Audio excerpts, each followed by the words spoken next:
প্রকাশ আমরা শুনলাম এবং সেটার সঙ্গে নব্য উপনিবেশবাদের একটা প্রত্যক্ষ সম্পর্ক আছে। সম্পর্কটা কি রকম আমাদের যদি একটু। না, আমরা তো নব্য উপনিবেশ কথাটা ব্যবহার করি না, বেশিরভাগ আমাদের বাজারে আমরা পুঁজিতন্ত্র বলি না, বলে বাজার অর্থনীতি। আমরা নব্য উপনিবেশবাদ বলি না, বলি বিশ্বায়ন। সেই জন্য কথাগুলি এত কনফিউশন হতে পারে। আমি বলছি যে অস্থিরতা জিনিসটা শুধু আমাদের দেশে নয়, সারা পৃথিবীতে আছে। লক্ষ্য করুন, মার্কিন যুক্তরাষ্ট্রের কোন ধরনের অপরাধ হয়, যেটা বড় দেশ, পৃথিবীর সবচেয়ে শক্তিশালী দেশ, সেখানে হঠাৎ একজন দেখলো বন্দুক নিয়ে একটা স্কুলে ঢুকে পড়লো, অনেক সময় বিশ্ববিদ্যালয়ের একজন ছাত্র তার সহপাঠীদের, শিক্ষকদের হত্যা করলো, এই জন্য খবর প্রতিভা আসে। এটার কারণ, ব্যক্তির কারণটার কথা আমি বলছি না, এই অপরাধগুলো সে সমাজে হচ্ছে। আবার সেখানে কেউ কেউ ধর্মকে জড়িত করে, ধরেন একটা এই ফ্লোরিডা যেটা হলো অরল্যান্ডোতে, যে রাত্রেবেলা পার্টি চলছে, একজন বিক্ষিপ্ত লোক এসে হত্যা করে গেল। সে দাবি করলো যে আমি একটা ধর্মীয় বা একটা রাজনৈতিক সংগঠন থেকে এসেছি। এই ধরনের ঘটনা ঘটছে। ইউরোপে দেখছি কিংবা ফ্রান্সে একটা ট্রাক দিয়ে একজন চেপে দিল, মনে করতে পারেন যেগুলো বিচ্ছিন্ন ঘটনা, কিন্তু এই লোকগুলো দেখা যাচ্ছে এরা ইমিগ্রেন্ট, উত্তর আফ্রিকা থেকে গিয়েছে। এই সর্বশেষ জার্মানিতে যে ঘটনাগুলো, যেই অপরাধীকে ইটালিতে ধরে মেরে ফেলা হলো, এইগুলি হচ্ছে রাজনীতির সাথে সম্পর্কিত, আমরা বুঝতে পারি। কিন্তু আমরা বুঝতে পারি না বাংলাদেশে অনেকগুলি ঘটনা রাজনীতির সাথে সম্পর্কিত আছে, আর কতগুলি রাজনীতির সাথে সম্পর্কিত নয় আপাত দৃষ্টিতে। সেখানে নারী, শিশু এবং অন্যান্য দৃষ্টি আমরা দেখছি। এই যে পুলিশ অফিসারের স্ত্রীকে হত্যা করা হলো, এখনো তার রহস্য উদ্ঘাটিত হয়নি। আমরা ঠিক জানতে পারি না, অর্ধেক জানি অর্ধেক জানি না। আমি বলছি অনেকগুলো ঘটনা যখন আমরা নেব, দুভাবে হতে পারে। সারা দেশের একটা চিত্র হাজির করা যেতে পারে, আর ওটাকে অনেক সময় ধরে, ধরুন স্বাধীনতার পর থেকে এখন এই অপরাধের চিত্রটা কি ক্রমবর্ধমান না ক্রমহ্রাসমান? জনসংখ্যা বাড়ছে, আমি আনুপাতিক হারেই বলবো, তাহলে অপরাধের প্রকৃতি বদলাচ্ছে কিনা? মানুষ তো মারা যাবে, মানুষের অসুখ হবে, এটা ঠেকানো যাবে না। কিন্তু একসময় আমরা এটা জানতাম, আমাদের দেশের গড় আয়ু, আমি যখন স্কুলে পড়ি তখন বলে 27 বছর, বাস্তবতা এখন বলে আমরা 67 বছর বা 70 বছরে পৌঁছবো। আমরা অহংকার করছি যে মার্কিন যুক্তরাষ্ট্রের কাছাকাছি চলে যাবো আমরা, 78 বছর 79 বছর হবে। কিন্তু এই যে অনেকগুলো মানুষ, ধরেন গড় আয়ু যদি আমাদের 70 বছর হয় আর মার্কিন যুক্তরাষ্ট্রে 80 বছর হয়, আমি সংখ্যাগুলো গোল করে বলছি, তাহলে এই যে 20 বছর আগে আমাদের সবাইকে গড়ে মারা যেতে হচ্ছে, এটা জন্য আমাদের জীবন থেকে 20 বছর কেড়ে নেওয়া হলো, আমাদেরকে আগে মৃত্যুদণ্ড দেওয়া হলো। ব্যাপারটা তাই নয় কি? এটা তো একটা সামাজিক কারণ আছে, এটা আমরা বুঝতে পারি যে আমাদের শিক্ষা ব্যবস্থা শুধু নয়, আমাদের খাদ্য ব্যবস্থাও দরকার। আমাদের এই যে যদি আমরা কিছু করতে চাই, এই জিনিসটা বোঝার দুটো উপায়, আমরা পারিবারিকভাবে বলছি, আর আমাদের শিক্ষা ব্যবস্থায় বলছি। কিন্তু এই যে ভায়োলেন্সটা বাড়ছে কেন, আমি দফায় দফায় বলি। যদি আপনি দেখেন সমাজে সর্বত্র বল প্রয়োগ হচ্ছে, রাষ্ট্রের পর্যায়ে হচ্ছে, আন্তর্জাতিকভাবে যুদ্ধ বিগ্রহ হচ্ছে।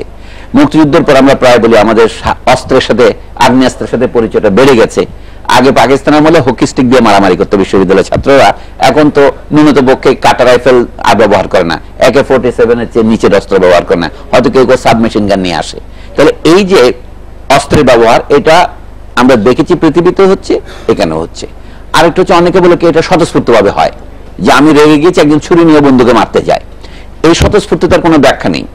কিন্তু আমরা লক্ষ্য করব যে একটা ভয়াবহ পরিবেশ থেকে এটা হয়। আজকে আমাদের সমাজে এটা দেখতে পাচ্ছি, আমরা দ্রুত আমাদের ধন সম্পদ বৃদ্ধি হচ্ছে, পুঁজি সঞ্চয়ন হচ্ছে, আপনি ধনী হচ্ছেন, আমি পাশের লোকে দেখে পড়ছি, তো এটা মনের মধ্যে অস্থিরতা তৈরি করে। আর আমাদের দেশে নতুন ধন সম্পদ সঞ্চয়ের জন্য যে সমস্ত বড় বড় পথ, সেগুলো কথা বাদ দেই। দুটো গরিবের পথ হচ্ছে কি, আপনি শিল্প শ্রমিক হবেন, কারখানায় শ্রমিক হবেন, অথবা আপনি বিদেশে গিয়ে শ্রম বিক্রি করবেন। এখনো গৌরব করে আমরা বলছি আমাদের কয়েকটা কন্ট্রাক্ট পাওয়া গেছে, যে কাতারে, আবুধাবিতে বা সৌদি আরবে আরো কিছু আমাদের শ্রমিক নেবে, সেটা আমরা সগর্বে বলছি। তো সেইখানেও দেখা যায় মালয়েশিয়া যাবেন, এইগুলিও নতুন সমাজের সাথে আমাদের সংযোগ ঘটাচ্ছে। উত্তর আমেরিকা, ইউরোপে, অস্ট্রেলিয়া, নিউজিল্যান্ড তো যাচ্ছে মানুষ। ফলে আমাদের সমাজে যেটাকে বলা হয় ওপেনিং, সেটা বেশি হয়েছে। যেমন পাকিস্তানে বলে, পাকিস্তানি যত ছাত্র বিদেশে পড়াশোনা করতে যেত, তার বাংলাদেশের জনগণ শতকরা 56 জন ছিল পাকিস্তানের, কিন্তু তবু বিদেশি ছাত্রদের মধ্যে বাঙালি ছাত্ররা ছিল শতকরা 20 জন। এটা পাকিস্তানিদের সমাজতাত্ত্বিক হিসাব থেকেই আমি পেয়েছি। তার মানে আমরা বিদেশে তখন কম যাওয়ার সুযোগ পেয়েছিলাম। পাকিস্তানিরা আগে গিয়েছিল, বাংলাদেশের মধ্যে একমাত্র সিলেটের লন্ডনে যেত। এইগুলি হচ্ছে আন্তর্জাতিক ফ্যাক্টর। এখন আমি বলি, আমাদের জাতীয় যে মধ্যশ্রেণী, যারা স্বাধীন হওয়ার পর দেশের ক্ষমতা পেয়েছে, তারা যে দ্রুত হারে ধনী হয়েছেন, সেভাবে গোটা জনগণের অর্থনৈতিক মুক্তি আসেনি। এখন যদিও আমরা বলি দ্রুত আমরা দেশ অর্থনৈতিকভাবে অগ্রসর হচ্ছি, কিন্তু একই সাথে যে আয় বৈষম্য এবং সামাজিক বৈষম্য, দূরত্ব বৃদ্ধি পাচ্ছে, সেটা কিন্তু আমরা বলছি না। এগুলির প্রভাবকে আমি সঠিক জানি না, কিন্তু এগুলো একটা প্রভাব থাকবে। সর্বশেষে আমি বলি, এই যে জাতীয় সংস্কৃতি এবং আন্তর্জাতিক সংস্কৃতি যে এখন একটা মিলন হচ্ছে না সংঘাত হচ্ছে, সেটা পরের ব্যাপার। ঝড় হয় কখন প্রকৃতিতে, আমরা একটু উদাহরণ দেই। আমরা বৈশাখ জ্যৈষ্ঠ মাসে ঝড় দেখি, যখন আবহাওয়ার পরিবর্তন হয়। আবার আমরা আশ্বিন কার্তিক মাসে আমাদের মানে বঙ্গীয় যে আবহাওয়া, বঙ্গোপসাগরের ঘূর্ণিবার্তা যখন তৈরি হয়, নিম্নচাপ তৈরি হয়, যখনই আবহাওয়ার মধ্যে গরম থেকে ঠান্ডা, ঠান্ডা থেকে গরমে যায়, এখনো এইরকম একটা পরিস্থিতির মধ্যে আমরা আছি। এই জন্য আমি বলছি দীর্ঘমেয়াদে যদি আমরা দেখি, আমাদের এখানে এই যাকে বলে বল প্রয়োগ, ইংরেজিতে যাকে ভায়োলেন্স বলে, ভায়োলেন্সের আরেকটা অর্থ হয় যেটাকে ধর্ষণ বলে, এইটা এখন বাড়ছে এই আন্তর্জাতিক এবং জাতীয় যে নতুন মধ্যবিত্ত শ্রেণী তৈরি হওয়ার যে চাপ, সেখান থেকে। আর ব্যক্তিগতভাবে আপনি এটি জিজ্ঞেস করতে পারেন, এই যেটাকে আমরা বলি অবদমিত যৌন কামনা, সেটা কেন এই রূপ গ্রহণ করছে, বিভৎস রূপ? মানুষ, আমরা যে ভারতীয় রসশাস্ত্রে আমরা 9টি রসের কথা বলি, তার মধ্যে 1 নম্বর হচ্ছে আদি রস। আমরা যখন সবকিছুতে আদি রসাত্মক, যে সাহিত্যের মধ্যে যখন নিম্নমানের সাহিত্য হয়, বর্তমানে বাংলাদেশে যে সাহিত্য সেবা হচ্ছে, যে সাহিত্য লেখা হচ্ছে, কোন লেখাগুলি জনপ্রিয় হয়? যেগুলির মধ্যে এই সস্তা রসের চচ্চড়ি দেওয়া হয়। আমি নাম বলবো না, আমাদের দেশে যারা শত বিখ্যাত লেখক, যারা সবচেয়ে জনপ্রিয় লেখক, তাদের অধিকাংশ লেখার মধ্যে এই আদি রসের ছড়াছড়ি, যেহেতু তারা অন্য রস জানে না। আরেকটা রসকে আমরা বলি বিভৎস রস, বীর রসও আছে, করুণ রসও আছে, নানা রকমের রসের একটা কথা বলছি। যে এখন অনেকেই যারা যুদ্ধে যাচ্ছে বীরত্ব করার জন্য, প্রাণ দেওয়াটাকে অনেকে মনে করছে এটা বীরত্বের কাজ, এটার মধ্যে এক ধরনের রক্তপাতের প্রতি এক ধরনের আকর্ষণ কাজ করে, সেটা এক ধরনের বিভৎস রস, এটা বীর রস নয়। সেই জন্য বলবো যে আমাদের সামাজিক অপরাধগুলিকে প্রথমে, বিজ্ঞানের প্রথম কাজ হচ্ছে তাকে শ্রেণীবদ্ধ করা, কোন ধরনের অপরাধ হচ্ছে বেশি এবং কোন ধরনের অপরাধের প্রবণতা কমে যাচ্ছে। আমি একটা শিফট দেখতে পাচ্ছি এখানে। আগে যে ধরনের ডাকাতি হতো বাংলাদেশে, ধরেন এখন ডাকাতি নিয়ে সুন্দরবনের ডাকাতেরাও আত্মসমর্পণ করছে, তারাও অপরাধ করে, জেলেদের ধরে নিয়ে যায়, মারে। কিন্তু আবার নতুন ধরনের নাগরিক ডাকাতের উদ্ভব হচ্ছে, মানে যারা একদম একেবারে সমস্ত আপনার আইডি পরিবর্তন করে সম্পূর্ণ ভিন্ন দেশ ধরে ডাকাতি করছে, অথবা যারা অর্থনৈতিক ডাকাত হচ্ছে, সেগুলোর ব্যাপারে আমরা কিছুই বলছি না। সেই জন্য আমি বলছি কি, অপরাধের প্রকৃতিগুলো যদি আমরা শ্রেণীবদ্ধ করি, তাহলে নানা প্রকারের কারণ হবে, এক কারণ দিয়ে সবগুলিকে বোঝা যাবে না। তো সবশেষে বলি যে যখন একটা যুদ্ধাবস্থা চলে সমাজে, অর্থাৎ সমাজে যখন ন্যায় বিচার থাকে না, তখন কিন্তু অপরাধের প্রবণতা বৃদ্ধি পায়।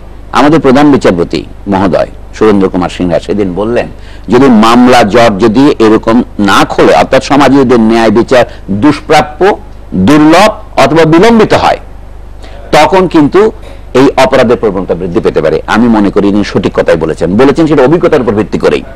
যদি আপনি বিচার না পান, বিচার পাওয়ার পরেও অপরাধ হবে, আমি জানি সমস্ত অপরাধ বিচার দিয়ে নিষ্পত্তি করা যাবে না, কিন্তু তার প্রবণতা কমা যেতে পারে। আমি এই জন্য বলি, বিচারপতি মহোদয়ের যে অবজারভেশন, উনি মামলা জটের কথা শুধু বলেছেন। আমি বলবো যেখানে মামলা করাই যায় না ভয়ে, সেখানে কি হবে? দুই একটা আমরা দেখি প্রতীকী বিচার দেখি। এই কথাটা বলে শেষ করি। আমাদের দেশে যখন সামরিক শাসন আসে, যখন ডিক্টেটররা প্রথম ক্ষমতা দখল করে, তখন তারা কয়েকটা যাকে বলে তারাকে দৃষ্টান্তমূলক শাস্তি দেয়। মনে পড়বে জেনারেল এরশাদ যখন ক্ষমতায় আসতেন, এখানে কালীগঞ্জের ইন্দু বলে একজন বিখ্যাত ছিলেন, এরপরে ওই খুলনার দিকে এরশাদ শিকদার বলে একজন ছিলেন, এদের কয়েকজনকে খুব রিচুয়াল হতে ফাঁসি দেওয়া হলো। তাতে মনে করা হলো কি মৃত্যুদণ্ড দিলে বোধ অপরাধ দূরীভূত হয় না। মৃত্যুদণ্ড পৃথিবীতে কোনো অপরাধ দূরীভূত করেনি। আমি শেষ উদাহরণটা বলি, ইউরোপে এখন মৃত্যুদণ্ড আর নেই, কিন্তু মার্কিন যুক্তরাষ্ট্রে প্রায় অর্ধেক অঙ্গরাজ্যে মৃত্যুদণ্ড এখনো বহাল আছে। এই পার্থক্য কেন? দুই দেশের তারা তখন বলে কি, ফরাসি বিপ্লবের যে আদর্শ ছিল, ফরাসি বিপ্লব থেকে ইউরোপের সমস্ত আধুনিক ইতিহাসের সূত্রপাত বলবো আমি, তখন উদ্দেশ্য ছিল যে সকল মানুষের অধিকার, শুধু ফরাসি নাগরিকদের অধিকার নয়, তারা এটাকে ইউনিভার্সাল বলেছেন। মার্কিনীরা শুধু মার্কিন যুক্তরাষ্ট্রের নাগরিকদের অধিকার নিয়ে সচেতন ছিলেন। ফলে যেখানে ইউরোপে মৃত্যুদণ্ড এখন নিষিদ্ধ হয়েছে, ধরেন 1980-র পরে আর কোনো দেশে মৃত্যুদণ্ড সেখানে আইনগতভাবে কার্যকর নাই। সেজন্য নরওয়েতে যে ব্যাপক হত্যা করলো এই লোক, তাকেও মৃত্যুদণ্ড দেওয়া যায়নি, যে 80 জন স্কুল ছাত্রের মধ্যে মেরে ফেললো। তার অনেকে মনে হচ্ছে সেখানে তা থেকে অপরাধ বৃদ্ধি পাবে না, সেখানে অপরাধ বরঞ্চ কমে গেছে। আর আমাদের দেশে যেখানে বছরে আমরা মুড়ি মুড়কির মতো মৃত্যুদণ্ড দিচ্ছি, মনে করছি মৃত্যুদণ্ড দিলে বোধহয় সমাধান হবে। আমি এই কথাটাই বলবো যে মৃত্যুদণ্ড কিন্তু এই সমস্যার সমাধান নয়। তাহলে মৃত্যুদণ্ড দিতে আমরা চাই কেন? এটাও একজনের বিভৎস রসের প্রতি আমাদের আকর্ষণ বৃদ্ধি করছে। কিভাবে? আমি মৃত্যুদণ্ড কিন্তু অপরাধ কমানোর জন্য দেওয়া হয় না, প্রতিশোধ নেওয়ার জন্য দেওয়া হয়। শাস্তির উদ্দেশ্য যদি হয় সমাজকে শিক্ষা দেওয়া, শুধু অপরাধীকে শিক্ষা দেওয়া নয়, তাহলে মৃত্যুদণ্ড কোনো সমাধান নয়। উদাহরণ এইভাবে বলি, ইংল্যান্ডে আজ থেকে 500 বছর আগে 16 শতাব্দীর গোড়ায় প্রতিদিন দিনে 72 জন লোকে ফাঁসি দেওয়া হতো, এবং এইভাবে হেনরি দ্য 8th আমলে 72,000 লোককে ফাঁসি দেওয়া হয়েছে। কিন্তু ইংল্যান্ডে তখনও চুরি ডাকাতি কোনোটাই কমেনি। আর এখন সেখানে মৃত্যুদণ্ড দেওয়া হয় না, তার তুলনায় কোনো চুরির বড় ডাকাতির হত্যাকাণ্ডের অপরাধ হয়। তো এটা সামগ্রিকভাবে অর্থাৎ আমরা অনেকেই মনে করি দ্রুত যদি আমরা মৃত্যুদণ্ড কার্যকর করতে পারি, দ্রুত মৃত্যুদণ্ড দিতে পারি, তাহলে বোধহয় অপরাধ কমে যাবে। সেটা কিন্তু সঠিক নয়। আর কারণটা বুঝতে হবে এবং সেই কারণ যেখানে সেখানে সমাধান করতে হবে, ওষুধ সেখানে দিতে হবে। অবশ্যই রোগটার ওষুধ অবশ্যই আগে দরকার।